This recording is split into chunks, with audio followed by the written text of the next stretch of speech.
সেই পরিস্থিতি মোকাবেলায় আমাদেরকে ঐক্যবদ্ধভাবে কাজ করতে হবে।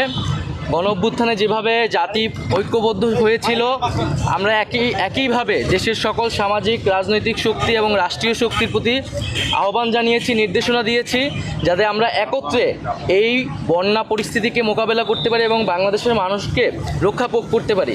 সেই জায়গা থেকে কিন্তু আমরা সরকারি বেসরকারি সকল প্রতিষ্ঠানের কাছে নির্দেশনা দিয়েছি এগিয়ে আসার জন্য। তিন বাহিনীর প্রধানের সাথেও আমরা আলোচনা হচ্ছে যে কীভাবে আরও দক্ষতার সাথে আমরা মানুষদেরকে উদ্ধার করতে পারি, এবং সকলের কাছে সরকারের পক্ষ থেকে সেই আহ্বানটি থাকবে যাতে আমরা একত্রে কাজ করতে পারি। ব্যবসায়ীদের প্রতি বিশেষ আহ্বান থাকবে যাতে তারা এখানে মানবিক দৃষ্টিকোণ থেকে এগিয়ে আসে এবং সরকারকে সহযোগিতা করে।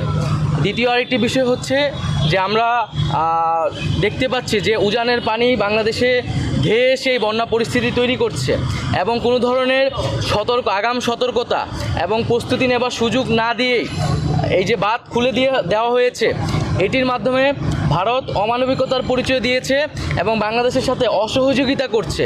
আমরা আহ্বান করব, আমরা আশা করব যে দ্রুত সময়ের মধ্যে ভারত বাংলাদেশের জনগণ বিরোধী এ ধরনের নীতি থেকে সরে আসবে, এবং আমরা কিভাবে একত্রে বাংলাদেশের জনগণ এবং ভারতের জনগণকে এ ধরনের প্রাকৃতিক দুর্যোগ থেকে রক্ষা করতে পারি সে বিষয়ে সুষ্ঠু সমাধানের পথ বের করতে হবে।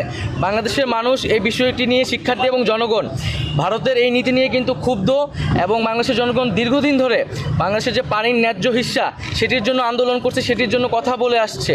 তো আমরা আশা করব যে ভারত বাংলাদেশের সম্পর্কের ভিতরে কোনো টানাপোড়েন যাতে না রাখা হয়, এবং একটা ন্যায্যতার ভিত্তিতে যাতে ভারত বাংলাদেশের রাষ্ট্রীয় সম্পর্ক প্রতিস্থাপন করা হয়। ধন্যবাদ।